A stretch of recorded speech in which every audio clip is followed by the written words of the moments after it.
As a result of COVID-19, higher education has had to change a lot. Many universities and colleges have shifted to remote and online delivery, and if you're an educator, in 2020 your job changed a lot. You're probably feeling overworked, underpaid, and underappreciated. Chances are, even if you're one of those change your life forever kinds of instructors that students admire and they make Hallmark movies about, you're the kind of person that feels most at ease in front of your class. Chances are right now you probably feel inadequate, deficient, or just plain bad at your job. I'm right there with you. Hi, I'm Dr. Matthew Hale, and in today's video, I'm going to discuss 10 free and easy things that you can do right now to improve your online teaching. Before I get started, I'm honestly probably going to say more than 10 things, but that's not how YouTube and this sort of list-based content really works, so 10 just sounds better. Before we get started, please do me a favor. Like the video, share it if you think other people on your social networks will be interested, comment down below with some suggestions for future ideas for videos, and subscribe. Please, please, please subscribe if you haven't already. This really helps the channel and helps me out. So with all of that being said, let's get to the list. Framing and lighting.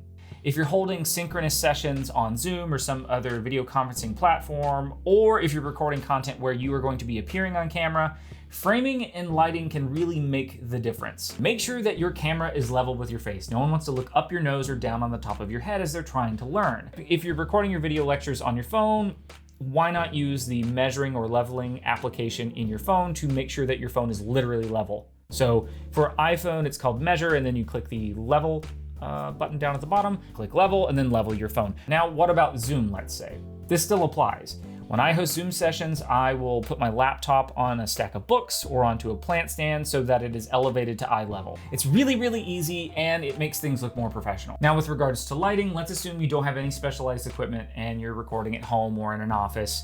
Do not sit in front of a bright light source. What that's gonna do is make you backlit, and you're gonna look like one of those anonymized witnesses in a true crime documentary. Now, you're most likely operating with a budget of $0 and in suboptimum conditions where you're constantly being distracted by, I don't know, a significant other, or children, or pets, or the decline of democracy. But if you can, have a nice, tidy background. Go outside and record video lectures if you have a backyard, or how about a park? You can be socially distant and you can be outside and it's a little bit more visually interesting. If you're lucky enough to have an office, go there, set up your environment specifically for recording and leave it that way. It's gonna make your workflow a lot faster. Number 3, energy. Look into the camera as much as you can. Imagine it's a wee, tiny, circular human being that you want to connect with very desperately. Vary up your intonation, slow down, pace yourself, speed up, pause, gesture wildly. Anything that you can do to command attention, do it. Honestly, and I hate saying this, try smiling a bit more. In my earliest attempts at appearing on camera, I looked like I was miserable, and in part, it's because I was. But smiling, at least at the beginning of your video, will help project a bit of confidence and energy. Ooh. Also this, whenever you're signing off of your Zoom sessions, try not to do that weird sign-off face that everyone does. You're talking, you say bye to everyone, and then you immediately go dead-faced as you try to look for the disconnect button. Number 4 is a short and easy one.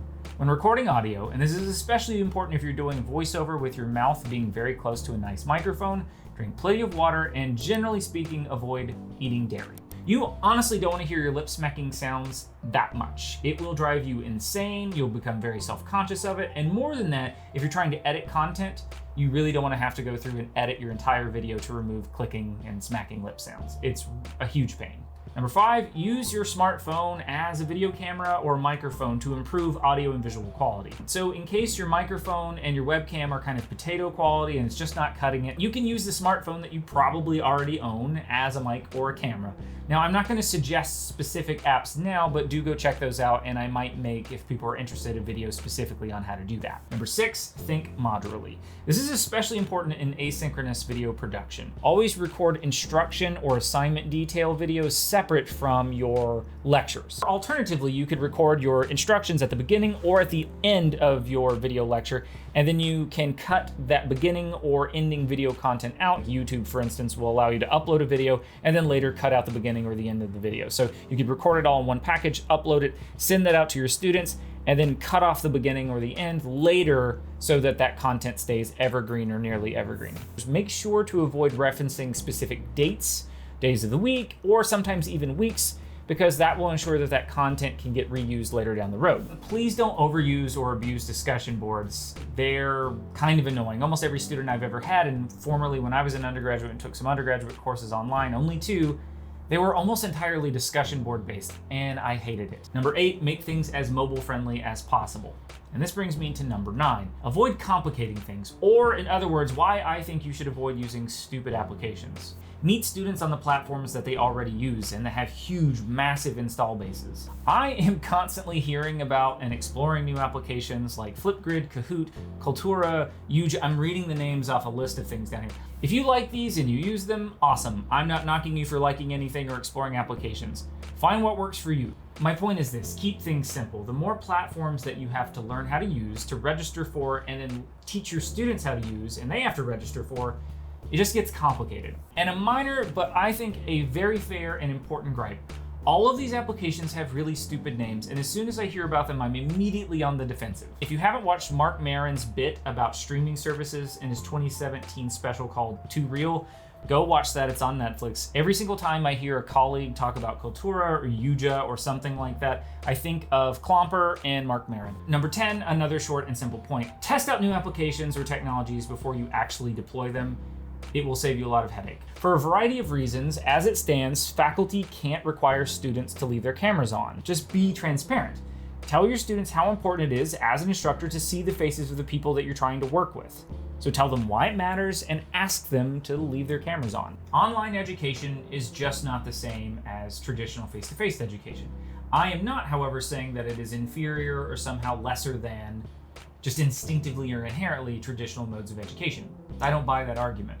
But it is different. While we're all dealing with COVID and we're relearning how to do our jobs, I think we need to reimagine ourselves not just as educators, but also as content creators. And last but not least, as photographer Henry Cartier-Bresson once said, your first 10,000 photographs are your worst. The same logic applies to making video lectures and hosting Zoom meetings. Your first meetings are going to be awkward and cumbersome, and you're going to talk over one another. You've probably already been doing this for about 6 months. Your first video lectures are going to suck. You're going to feel wooden. You're going to feel very weird talking to the camera. Your audio is going to not be great, and your video is probably going to suck as well. But the more you do all of this stuff, the better you're going to get. You're going to develop more efficient workflows. You're going to develop your own sense of style. You're going to tighten tolerances, and you'll figure out what is worth your time and what's not. Wait, before you go, don't forget to like the video, comment, and subscribe.